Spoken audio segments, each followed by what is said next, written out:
13वां question, यदि x plus Y plus Z शून्य हो तो दिखाइए कि x की 3 प्लस वाई की 3 प्लस जेड की 3 किसके बराबर होता है? आपका 3xyz के बराबर होता है, ये दिखाना होगा।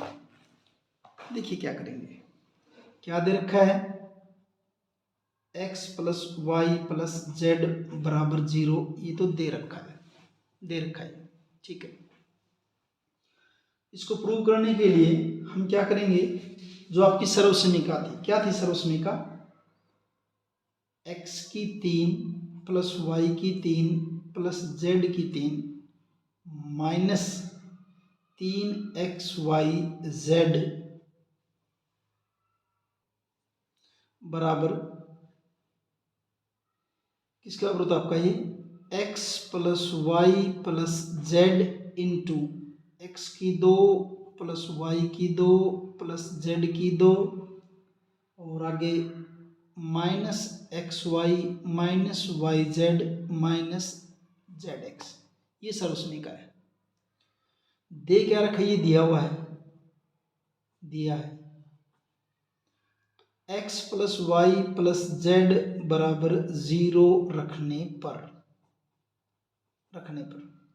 क्या बन जाएगी, देखिए x की 3 प्लस वाई की 3 प्लस जेड की 3 माइनस 3xyz बराबर, इस x plus Y plus Z इसकी जगह क्या रख देते हैं, 0, इसकी जगह रख दिया 0 और 0 की गुणा फिर इस पूरी ब्रैकेट के साथ x की 2 प्लस वाई की 2 प्लस जेड की 2 minus X Y minus Y Z minus Z X, X की 2 प्लस वाई की 2 प्लस जेड की 2 minus X Y minus Y Z minus Z X, X की 3 प्लस वाई की 3 plus Z की 3 minus 3xyz बराबर, अब शून्य की किसी के साथ भी गुणा कर दो, पूरी की पूरी गुणा क्या हो जाती है, शून्य हो जाती है, यानी ये दाईं साइड शून्य हो गई।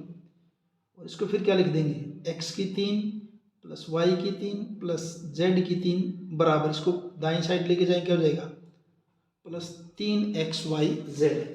और यही हमने इसके अंदर प्रूव करना था, यही तो प्रूव करना था, क्या था कि x plus Y plus Z बराबर 0 तो x की 3 प्लस वाई की 3 प्लस जेड की 3 किसके बराबर होता है, आपका 3xyz के बराबर होता है। ये आपका हुआ जो है क्वेश्चन नंबर 13।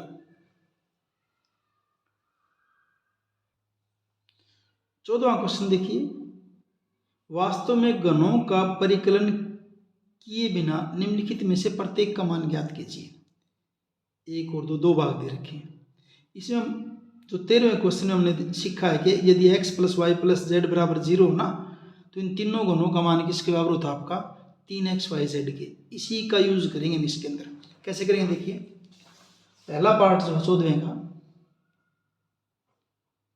पहला भाग, उसमें क्या दे रखा है आपका, -12 की 3 प्लस 7 की 3 प्लस 5 की 3, ये दे रखा है, इसका मान बताना हमने।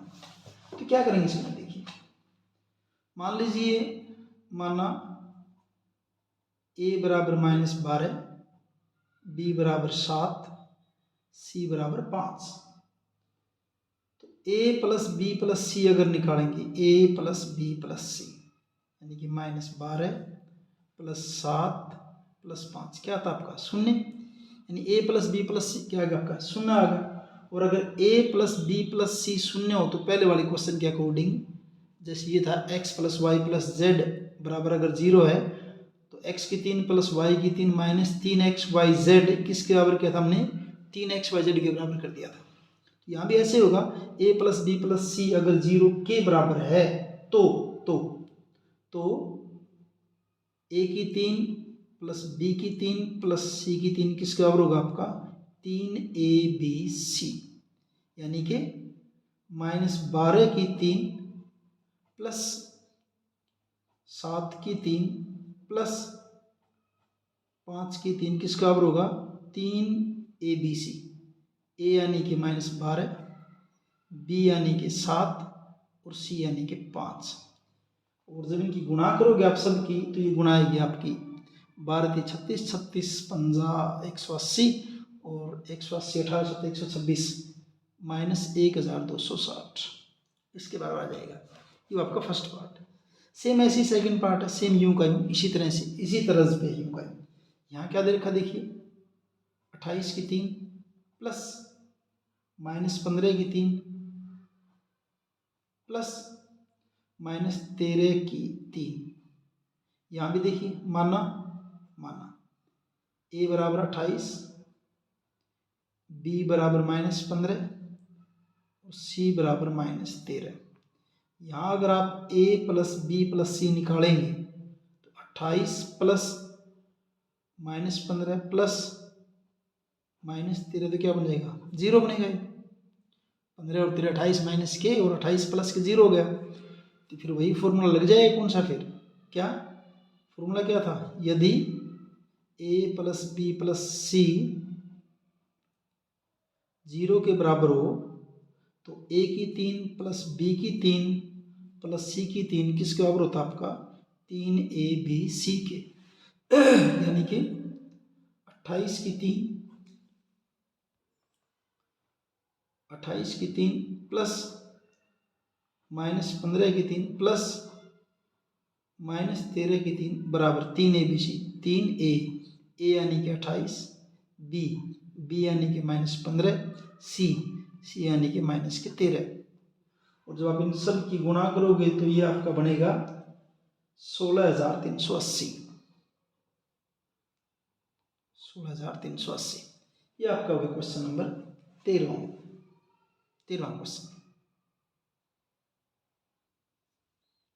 सॉरी 14वां क्वेश्चन था ये, 13वां तो ऊपर था ना, ये 14वां क्वेश्चन था आपका।